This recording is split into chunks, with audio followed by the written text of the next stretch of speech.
welcome you to the show in the midst of what seems like one of the most heated situations, in the city. It seems like it's has the potential, I said, for a Howard Beach type Bensonhurst situation, and we're trying to use this platform and others to intervene and to show people that we don't want it to get bad. Yeah. But it is bad. Yeah. So please and talk. It's an outrage.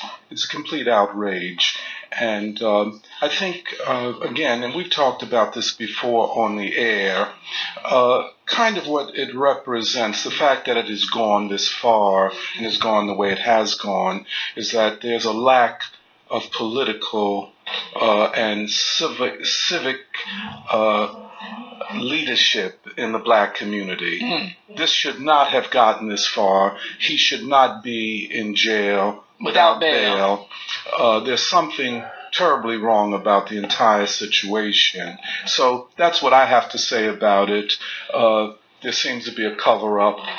If he were Zimmerman and it was the opposite, and it was Trayvon Martin. Oh, yeah. It would be a whole different... he went home that night, right? Didn't Zimmerman go home? Yeah, went home that night, yes. And we had to take to the streets just to get him charged with anything. Absolutely. So I think it's hard to not acknowledge some degree of something profoundly wrong. But the beauty of having an academic here is we had somebody call up who was 85 years old and spoke about the Rizzo era, where somebody actually got beat up badly in a library, African American man, just trying to read and learn. Yeah, I heard that. So having people to give this historical context helps us to understand why someone might carry a weapon, why someone might feel unsafe. Even no question. If you can speak to that in the context of the Bois. Well, yes, and it's really a pleasure to be here again on Wednesday, and I'd like to wish Nelson Mandela a happy 100th birthday. Today is his 100th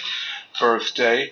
And, for the next 3 weeks, I want to talk about Du Bois's concept of the truth. Because the truth is a very, very important issue, philosophically and politically, at a time like this. Because it's not just a president that lies, it is a system that has descended into actually being a lie.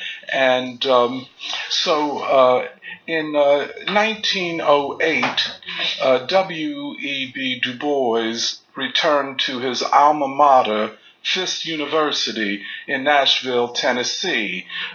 Fisk was one of the first historically black colleges to be founded after the Civil War during Reconstruction. And he graduated from there in 1888. He returned once in 1898, and then he returns in 1908 to give the graduation speech. And he devotes it to the question of truth, and the title of the speech is called Galileo Galilei. Now, who was Galileo? Galileo was a great scientist, an Italian, who was born in the 1500s, and he defended what was called the Copernican revolution, the idea that it was not the sun that rotated around the earth, but it was the earth and other planets that rotated around the sun. Now, this went against the orthodoxy of the Catholic Church. So Du Bois is very interested in the truth and how those who discover truth defend their discovery. So let me just read this, and I hope it doesn't take too long. Oh, no, take your time. Okay, thank you. And I'm starting kind of in the middle of things, and Du Bois had talked about in this speech the discoveries of Galileo, and then he says, the students of all Europe flocked to him, and his inventions and discoveries spread his fame. And as his fame rose, so rose the jealous opposition. And now men said, not that he offended man, but that he blasphemed God. Blasphemy, heresy, transgression of the dogma of the Catholic Church were serious things in the 16th century. They meant disgrace, poverty, persecution, and death, if known and proven. At first, then, the thing was whispered as jealous rumor. Then it swelled to an open war of pamphlets and books. Sermons were preached, and formal denouncements of the heretic Galileo were made. The holy office of the church, which we know as the Inquisition, that dark and cruel child of the Reformation, with its servant, the Society of Jesus, took up the matter. And finally the opposition culminated in a summons to Rome and trial before 7 cardinal princes of the Holy Catholic Church. Such was the impulse and such the opposition.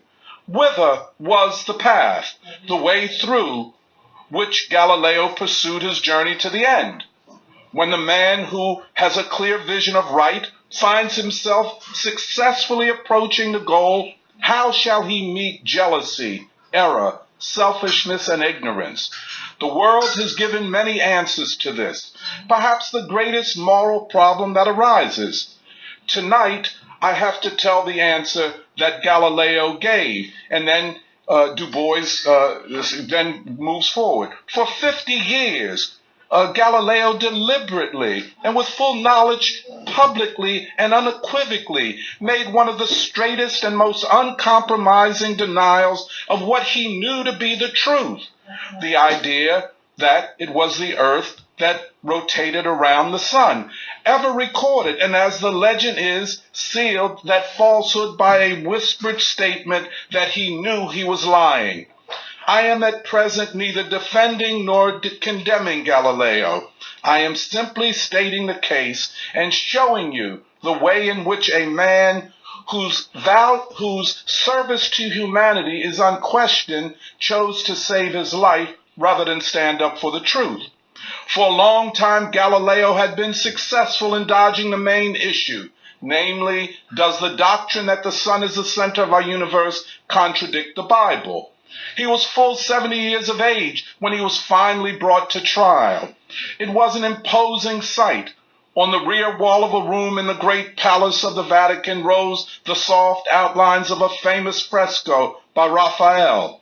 Before it stretched a long crimson-coated table. Here sat the prelates of the church in their gorgeous robes, the bishops of 7 seas, the princes of the greatest human organization in modern times. A golden crucifix adorned one end, and the other held 7 golden candlesticks with their lighted tapers. Before the table stood 2 scarlet cardinals and a corseted soldier with drawn sword. In the midst knelt Galileo, a little old man of 70 years, decrepit and half blind. And then Du Bois recites what Galileo said. And then Du Bois continues, thus he spoke. But as he rose from his knees, some say he whispered, but it does move. 9 years later, the blind and aged sufferer, after long imprisonment and torture, died. Students and graduates of Fisk University, let us judge this man. On the one hand, range his service to mankind, his discovery of the great laws of motion in the solar system, and on the other, place the cowardice of his lie. On the one hand, the advantage of a mechanical knowledge of the universe, and on the other, the necessity of faith in one's fellow men as the foundation stone of society. Which is the greatest? Which is the sorest wound to human progress? The loss of a valuable body of knowledge, or the voluntary misdirection of human faith?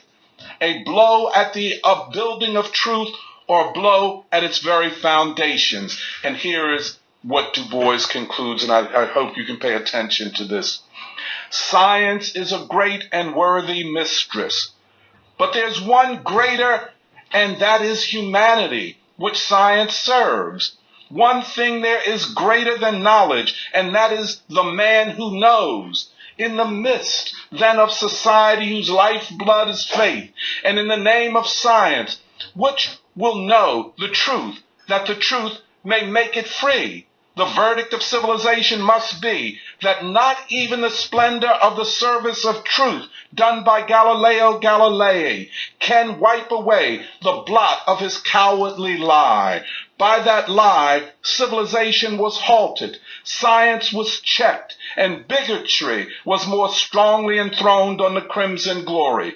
And for what? To aid the discovery of truth?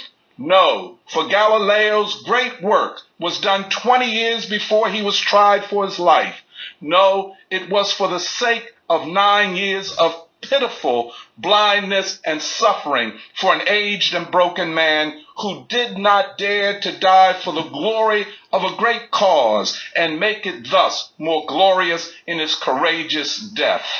I'll end there. We got to take a quick break. We got some people already on the phone lines. I am Aaron Smith, the Rap Professor, Kwesa Super Producer, Queen Kwesa, and JB in the building with Dr. Anthony Montero, Year of Bois, Brother Morez, Brother Timothy. Everybody stay on the lines. I know usually when Dr. Montero comes in, I don't get enough chances to let the people get on. And today we're going to make a change. So if you're on the phone lines, just hold on. And thank you for waking up with Word, y'all. Join Pennsylvania Care Health and Wellness for the community kickoff of the nation's largest urban health and music festival, Pennsylvania Care Health Fest, Sunday, July 22nd from 10 a.m. to 7 p.m. at Malcolm X Park, located at 5100 Larchwood Avenue. The free community event kicks off at 9 a.m. with a 5K walk-run, followed by an outdoor fitness boot camp. Community residents will engage in a day of fun that will include health screenings, kid and adult games, food and retail vendors, and more. Visit pahealthfest.org for free tickets. Long ago, you wouldn't think of galloping on a horse while doing calligraphy, and you wouldn't have attempted to ride your bike while typing a letter, yet you think you can safely operate a multi-ton vehicle while texting? Behind the wheel is no place to multitask. If you want to BRB, drive now and text later. Lives depend on it. Visit StopTextStopWrecks.org, a message brought to you by the National Highway Traffic Safety Administration, Project Yellow Light, Noise, and the Ad Council. You're listening to Wake Up with Word on Word Radio, 96.1 FM and 900 AM WURD, Independent Black Media. Independent Black Media, 900 AM, 96.1 FM, WURD. You are listening to Aaron Smith, the Rapping Professor, Queen Kwesa, Super Producer. We have Dr. Anthony Montero in the building, and on the phone lines right now is Brother Morez from Southwest. Greetings. This is Brother Wasset. Oh, hello, Brother Wasset. Yeah, hello, and let me just say hello to my good friend, Dr. Anthony Montero. It's a pleasure to hear your voice. It's been a long time. Absolutely, my brother. And I just want to say thank you so much for keeping the spirit of W.E.B, the Bois, alive. But, the reason why I called in, and I just want to say to the professor, I respect you and I appreciate you. I was up last night about maybe 1 o'clock, 1:30, and they did your rebroadcast. And when I say that you were on fire, you were like on fire. I couldn't even sleep, because one of the things that you addressed was about these politicians. And you said, if you don't call me before this show is over, it's going to be on. And I don't know if anybody called, but my thing is that these politicians have sold their soul. And Dr. Montero just talked about the humanity. And I think one of the things that we have seen, not only in America, but literally throughout the country, that you literally have these gatekeepers. And the gatekeepers are these Negroes that basically do the bidding and the work for white folks. We see it in the motherland. And we see it right here. When you look at the city of Philadelphia, there is nowhere in this city that you can go where you don't see buildings. All of these town rises and all of these condominiums and things of that nature. And that is the progression for white folks. And a lot of this stuff, you know as well as I do, it cannot go through and it cannot get passed if it doesn't go through city council. All of this stuff, you're letting these multi-million-dollar companies come into the city and they're getting tax abatements. But meanwhile, the people who are on our elderly, who are on fixed income, and the people who are trying to get affordable housing are getting pushed out. And I heard you say something about the day of the Geechee, and I am not pro-politics, but let me just say this. I am going to do everything within my power to make sure that literally every one of those council persons they need to go. We need to clean house. And you know what, brother, I have a lot of respect for Brother George because he's been saying this for a long time. You know, that these politicians are selling us out. They come around and they do their little speeches and they do this or whatever, but they're not doing the bidding for us. They're doing the bidding for other people, and they need to go. And then, again, I want to say that I respect you. I'm just glad that you keep putting that information out there. And Word has done a very good job in making sure that you get on. Please do not stray away from the path. Please keep lighting the fire under their behind. I appreciate your call, good brother. We have Brother Timothy from South Philly also. You're on the line with Waking Up with Word and Anthony Montero. Talk to the good doctor. How are you, sir? Doing well. Good, Dr. Montero. How are you? Fine. How are you? Good, sir. I'm going to say, like similar to Galileo, the foundation of Du Bois education. And he does a marvelous job on the Philadelphia Negro, which becomes a sociological study that everyone should read that book. He does a good job of rewriting history of Black Reconstruction. He does a very good job with his educational background, with the double consciousness. But something that's not talked about a lot is the reading of the crisis from out across the land. And that's his machine. I'm going to say this to you. A humanitarian thing that he did is that Du Bois was able to record the lynchings. And with that, he wanted to go to the legislation in America and record it to America and their senators. So let's put an end to this. And his humanitarian way of wanting to do it and then wanting to shut him down says a lot about the rich and powerful. And we are dealing with those type of politicians today. And now, for him to take education, remember, that's his foundation. He did surveys, he did analytical studies. He was on the scene. And he was very, very successful in that model. And that is a lesson for us of what Du Bois did. But one of my favorite works that he did was the Crisis. Crisis magazine, yes, that he edited and published under the NAACP for almost 25 years, yes. Great magazine, one of the early examples of black journalism. But Tim, what you're saying is very true. And, his sociological and historical and journalistic work had one objective, and that was to discover the truth. Not that the truth be worshipped as a thing in itself, but that the truth be understood as something to uplift and liberate humanity. And that's what he was saying about Galileo.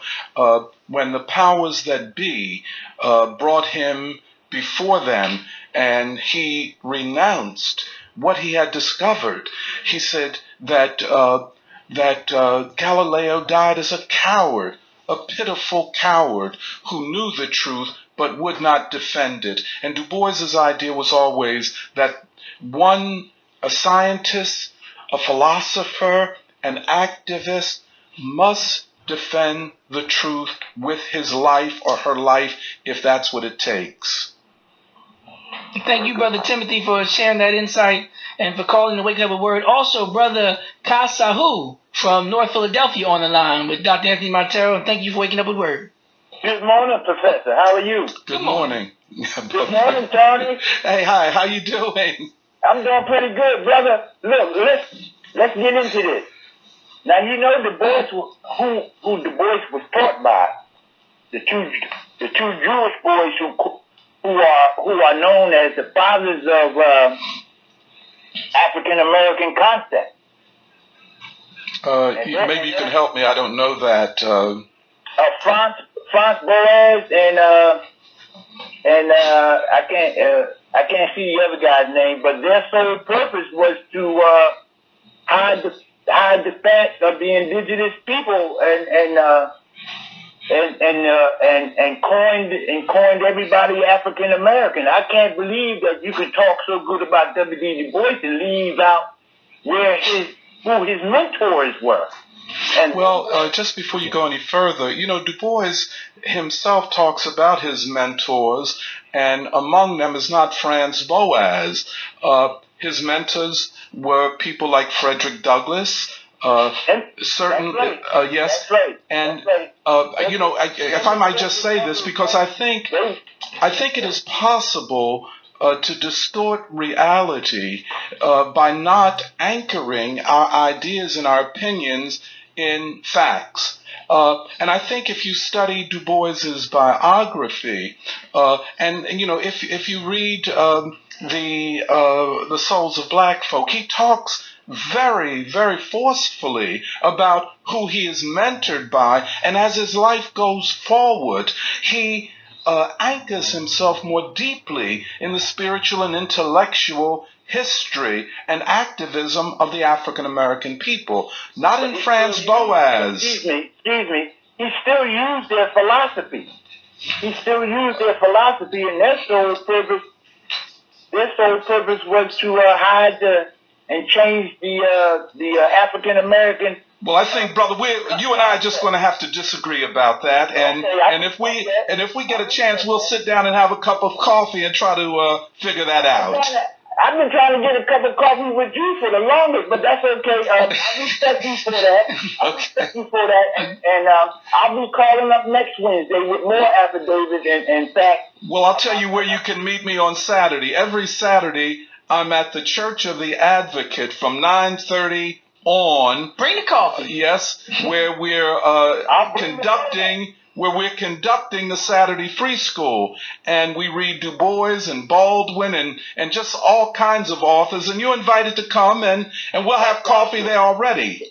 That sounds good, and I accept your invitation. Thank you. And, Professor, you are doing such a good job, and I can't believe that that knowledge got away from you.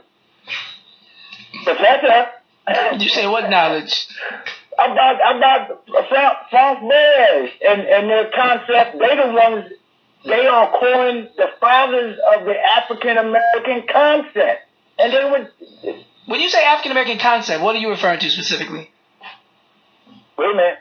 I'm trying to get it up here for you. You take your time. In fact, your producer, I sent a Twitter message to your producer, Jay Smith has it. And you can look at it yourself. I mean, these guys were professional. What they call them, scholars. And yeah, but we don't want to negate the long, rich history of African American scholarship with regards to conceptualization and conceptual theories in academia and outside of it by starting with whiteness or in the middle of our long, protracted struggle for self-definition and intellectual enlightenment. It came from them. We didn't institute it. They did. That's why I said, so specifically, what are you referring to? We said the African American concept. There seems to be such a wide array of approaches. I think I know what he's talking about. He's talking about the concept of race. And how it evolved and was transformed in the late 19th century. And of course, Franz Boas, the anthropologist, who was also the professor of Zora Hurston at Columbia, I understand what you're saying. But I think what is very important is to understand what Du Bois did with the concept of race. Race could mean civilization, it could mean culture back then, it could even mean nation. But are we talking about Galton? No. And eugenics, like the hierarchy of the races? That's right, yeah. Okay, so Franz Boas is Franz Boas is not a biologist, a social biologist. Yes, this whole idea of race. As culture, that was Franz Boas. But Du Bois, the purpose was to suppress the African American origins and the indigenous people. But we'll have a chance to discuss that more. But I would respectfully disagree with your interpretation, although I do recognize, as Professor Smith said, that Franz Boas took the concept of race from biology, from a biological concept, from a eugenicist concept, into a cultural concept. It was Du Bois who understood race not just as a thing in itself, but as a marker for oppression. And thus he comes up with concepts like the color line, a metaphor for the division of society based upon oppression, which is based upon skin color and other phenotypic signifiers of an African origin. So to say, as you say, that Franz Boas mentored Du Bois, which is to suggest that Du Bois was not as he was, this profoundly original thinker, is, I think, to distort the truth. And that's a good place to close our debate until the Church of the Advocate Coffee Summit. For those that are going to attend the Saturday school meeting, yeah, definitely. I'll talk about you, James, tomorrow and put some of that in proper context. I'm not giving. Could I say something, yeah, Professor please, Smith, we got before like we go 30 out? seconds. Yeah. I wanted to talk about the truth. We didn't get a chance to really delve into it because we're dealing in a time where most people don't believe that there is such a thing as the truth. And therefore, how do we judge what is right and wrong? If there is no truth, how do we make a historical evaluation of where we're going and where we want to go and what we want to become? So I want to continue this next week. That's a great place to leave it off till next week. We thank you all for listening, for hanging in there. We are going to really hone in on this Michael White situation starting tomorrow. Because I know that some people are like, what are we going to do? And that needs to be the main theme of tomorrow. I'm just going to say it today. Because everywhere I go out in these streets, that's what they're talking about. And we are going to make sure we are instrumental in making sure that justice is served, due process is protected, that the proper funds are raised, that the full story comes out, that people aren't demonized and criminalized like people like Trayvon Martin, Eric Garner, and Michael Brown have been. We are on it. And tomorrow we will make sure that we try to get in touch with the lawyers, the politicians, and the family. I'm Aaron Smith, the Rap Professor. We thank Dr. Anthony Montero in the Year of Du Bois. We thank Queen Kawais, the super producer, for holding it down. We thank JB, the young phenom. And we most of all thank you, the listener, for waking up with word, y'all. It's going to be a lovely day.